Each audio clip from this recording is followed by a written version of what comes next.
ரொம்ப சுதந்திரமா இருக்கிற மீனாவுக்கும், ஒரு மாரி மனசுக்குள்ளார சில விஷயங்கள வச்சுக்கிட்டு, ஆனா வெளியில வந்து ஒரு கொஞ்சம் கெத்தாவே இருக்க பாண்டியனுக்கும் கண்டிப்பா நெறைய பிரச்சனைகள் அடுத்தடுத்து வரதான் போகுது. ஆனா இன்னைக்கு வந்து பார்த்தீங்க அப்டின்னா, வந்து மீனா தான் எல்லாரும் முன்னாடியும் நம்ம லீவ் எடுத்து எல்லாரும் ஒண்ணா இருக்கலாம் அப்டின்னு சொல்ல, பாண்டியன் அதெல்லாம் வேணான்னு மிரட்டி கிரட்டி உருட்டி என்ன பண்ட்டாரு அப்டின்னா வந்து சரவணன், அதுக்கப்புறம் பழனிவேலு, அப்புறம் வந்து செந்தில், மீனா எல்லாத்தையும் வேலைக்கு அனுப்பிட்டார். அதுக்கப்புறமா கோமதி வருத்தமா இருக்கும்பொழுது, கோமதிட்ட என்ன சொல்றாரு அப்டின்னா, முக்கியமான விஷயமே என்னன்னா, எல்லாரும் இங்க உட்காந்துக்கிட்டு அவன்ட்ட அந்த விஷயத்த ஞாபகப்படுத்திட்டே இருந்தா அவன் மனசு ரொம்ப கஷ்டப்படும்.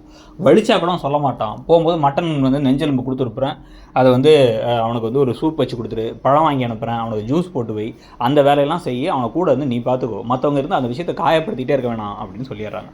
இப்போ தான் ராஜி தரையில் படுத்திருக்கிற கதிரை தூக்கி மேலே தூங்குப்பா அப்படின்னு சொல்லும் போது தான் அவர் சைடில் திரும்பி படுக்கிறத நோட் பண்ணி டக்குன்னு டிஷர்ட்டை தூக்கி பார்த்தா பின்னாடி முதுகெல்லாம் வரி வரியாக காயம் இருக்குது.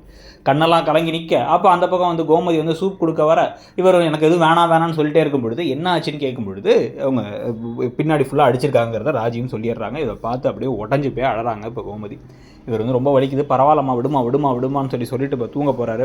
தூங்கினதுக்கப்புறம் எந்திரிச்சுன்னா இவ்வளோ நேரம் தூக்கிட்டோமா அப்படின்னு வெளில வந்து பார்த்தா லோக்கல் சேனலெல்லாம் இவரை பற்றி போட்டுட்ருக்காங்க. என்னன்னா வந்து இவர் தான் காப்பாற்றினார் அந்த பொண்ணை அப்படின்னு சொல்லிட்டு பாராட்டிக்கிட்டு இருக்காங்க. அதே சமயத்தில் உடனே வந்து இப்போ இவங்கெல்லாம் என்ன சொல்கிறாங்க, அரசியல்லாம் வந்து என் ஃப்ரெண்ட்ஸ் எல்லாம் உங்களுக்கு ப்ரப்போஸ் பண்ணுவாங்க போல, அவ்வளோ தூரம் உன்னை பாராட்டிக்கிட்டு இருக்காங்கன்னு பாத்தி பேச அதுக்கு ராஜியெல்லாம் வெக்கப்பட இப்போ தான் வந்து பார்த்தீங்க அப்படின்னா அடுத்து தங்கமயிலோடு டிவியை போட்டால் டிவிலையும் இவர் வரார். ஸோ தமிழ்நாடு ஃபுல்லாக ஃபேமஸ் ஆகிட்டார் கதிர் அப்படின்னு சொல்லி அவரை பற்றி எல்லோரும் சந்தோஷப்பட்டு பெருமைப்பட்டு பார்த்துட்டு இருக்காங்க. ஸோ பாண்டியன் எடுத்த முடிவு வந்து இந்த குடும்பத்தில் இருக்கவங்களாம் அதை திருப்பி போட்டு பேசி காயப்படுத்தக்கூடாதுங்கிறதுக்காக தான். ஆனால் அதை வந்து டேரெக்டாக வெளில சொல்லாமல் இருக்காரு. அதை பற்றி நீங்கள் என்ன நினைக்கிறீங்க? இந்த எபிசோட் எப்படி போச்சுன்னு நினைக்கிறீங்க?